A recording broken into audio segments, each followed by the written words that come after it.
Simcha fast here? I spoke to him earlier.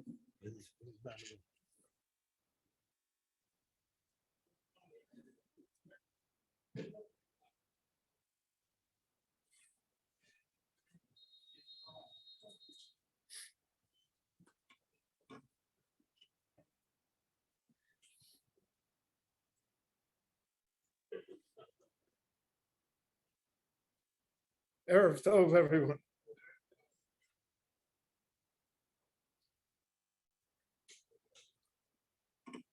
One of the main questions that arises from the Parsha is, what did Yitzchak think of Esau?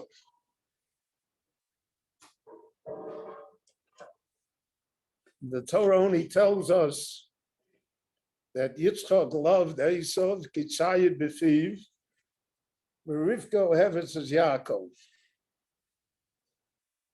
But it does not tell us more than that. And it does not explain to us why Yitzchak would want to give the brachas to Esau and not to Yaakov.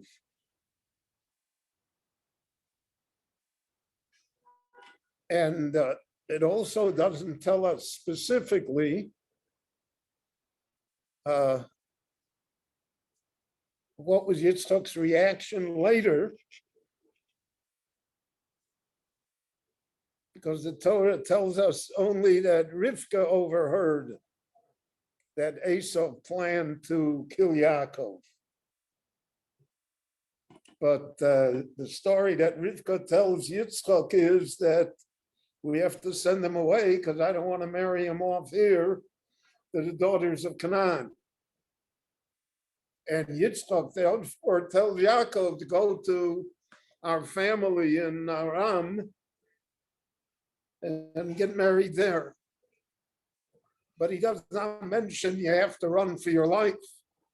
Rivka said that to him. So Yitzchak remains a mystery in this whole strange story of the family. So there's one basic question, which I'm not going to deal with tonight, is how does it happen that Yitzchak has a son like Esau? How do these things happen? And then if we want to extend it, you can go through all of Jewish history and see that there were great fathers who somehow had children that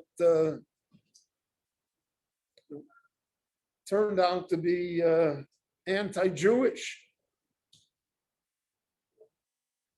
Just the opposite. So is there any explanation for that phenomenon?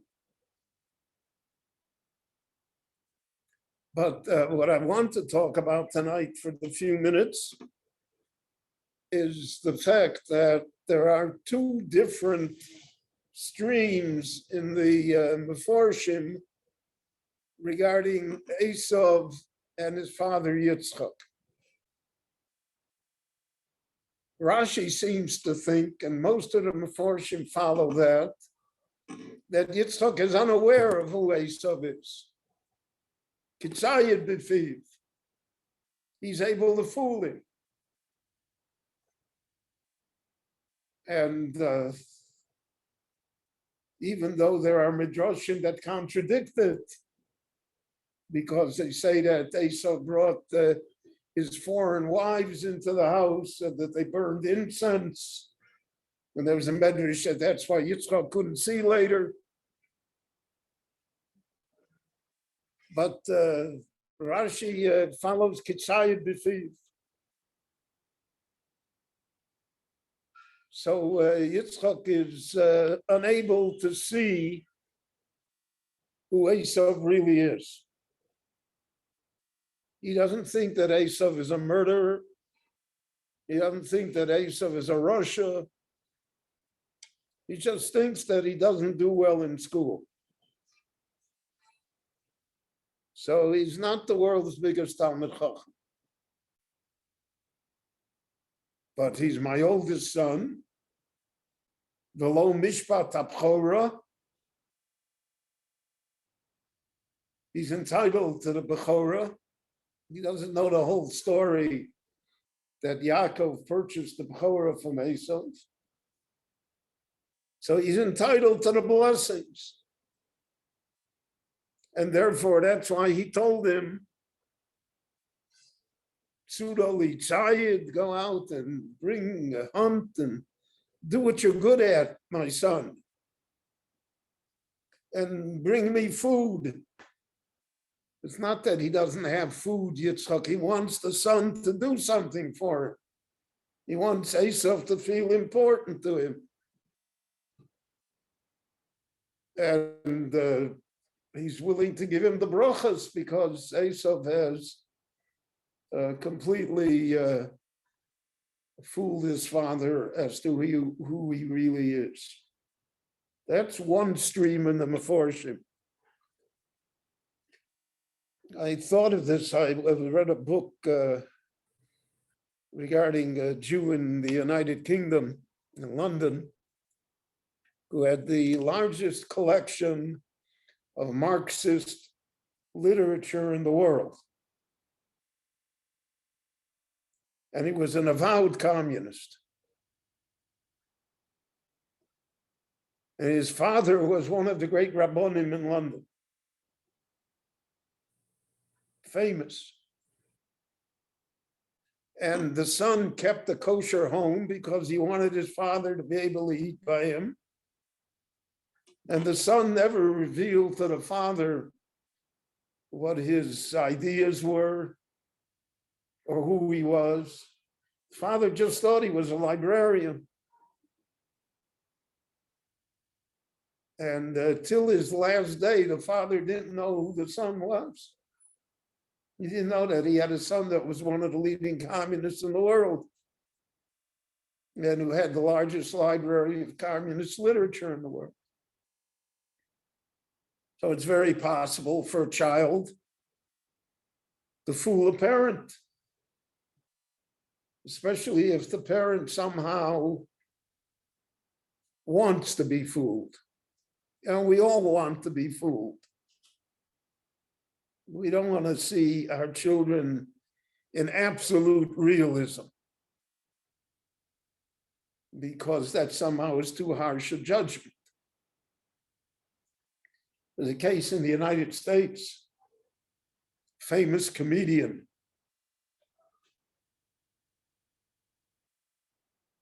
who came from a rabbinic family. His father was a big rav in New York. His brothers were all Rabbonim. He himself had smicha at one time.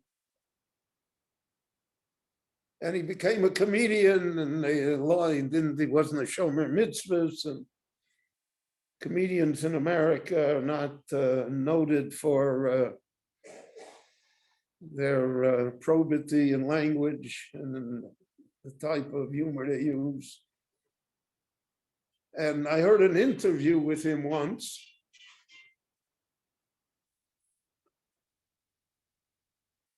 And the interviewer asked him, what did you ever tell your father? And he said, my father never knew. I had changed my last name. My father never put two to two together. He never guessed that it was me. Whenever I went to see him, I wore a kippah. I behaved myself. So he never knew.